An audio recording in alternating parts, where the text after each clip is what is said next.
Como destacamos no último bloco, a Câmara dos Deputados acabou de aprovar o texto base do projeto de lei que prevê a taxação das offshores e também dos chamados fundos exclusivos. Quem acompanha essa votação lá em Brasília foi a nossa repórter Thaisa Medeiros e eu converso com ela ao vivo. Oi, Thaisa, boa noite.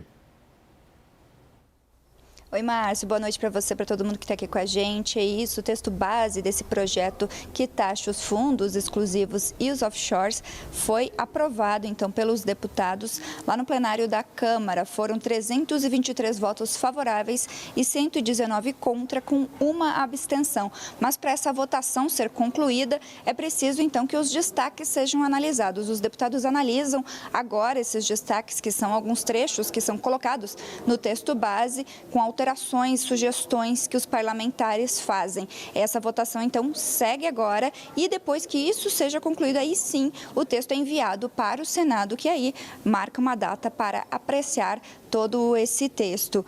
Segundo o parecer do relator, o deputado Pedro Paulo, a tributação fica feita, então, com uma alíquota de 15%, independente dos valores dos rendimentos dos fundos, e esse desconto vai ser feito de forma anual. Já os fundos exclusivos, que são aqueles montados para um grupo específico de cotistas, e aí podem ser, por exemplo, membros da mesma família, esses fundos, eles têm tributação hoje apenas no resgate, apenas no momento que a aplicação é resgatada, então, do fundo. Essa mudança que vai ser feita com esse texto, com a proposta que foi aprovada, os rendimentos ficam sujeitos a uma tributação semestral periódica, chamada de come-cotas, e aí a alíquota é de 15% no caso dos fundos de longo prazo e 20% no caso dos fundos de curto prazo. Pedro Paulo também acolheu uma sugestão para as empresas que operam no país com ativos virtuais. Elas são obrigadas, segundo essa proposta que foi aprovada em plenário, a fornecer informações periódicas das suas atividades para a Receita Federal, incluindo aí os clientes e também as suas próprias atividades, para a Receita e para o COAF. Esse projeto dos fundos offshore, ele estava sendo bastante aguardado, ele foi adiado algumas vezes por falta de acordo e a expectativa é que ele ajude a aumentar a arrecadação do governo. Então, um projeto bastante defendido aí pelo Planalto e que teve o texto base aprovado. A gente aguarda agora os destaques votados pelos deputados. Thaisa vai continuar com a gente porque o Senado aprovou a desoneração da folha, mas antes é fundamental a gente falar sobre todo o esforço, relembrar o esforço feito pelo governo para aprovar essa taxação a offshores, para aprovar essa taxação nos fundos exclusivos.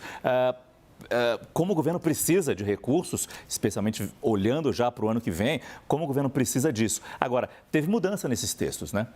Teve mudança, Márcio, mas eu acho que é importante aqui o ponto político e da força do ministro da Fazenda, Fernando Haddad. Porque ele não é o primeiro ministro a tentar fazer essa taxação, mas foi ele que conseguiu essa vitória. O que mudou isso tudo foi a forma como a taxação foi embrulhada, porque, veja o paradoxo, porque exatamente no momento em que as contas públicas estão numa situação de maior fragilidade, em que a política fiscal decidida pelo governo é uma política que depende de mais arrecadação e não faz corte de gastos, é que surge o embrulho mais eficiente para o convencimento do Congresso Nacional para aprovação desse projeto, que escuta, está na hora de taxar os ricos no Brasil. Então, a forma como o embrulho foi feito, mais o contexto, Márcio, acabou dando essa vitória política ao ministro da Fazenda, Fernando Haddad. Quer dizer, offshores, alíquota de 15%, fundos exclusivos, alíquota de até 20%. De até 20%. Bom, você melhor do que ninguém fala sobre isso. E a atualização, aqui,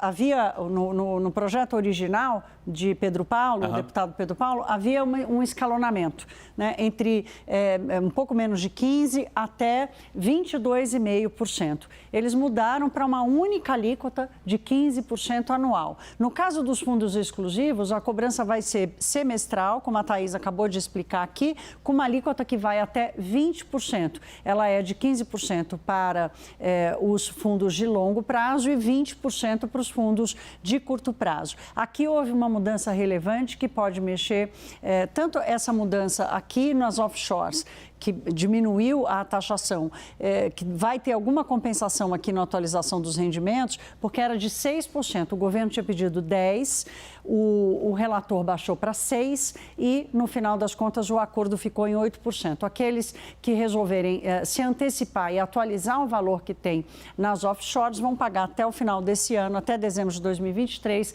8% sobre o que tiverem em investimentos. Maior arrecadação para o governo, como a Thaís Herédia bem disse, Fernando Haddad deve estar feliz, o governo deve estar feliz, mas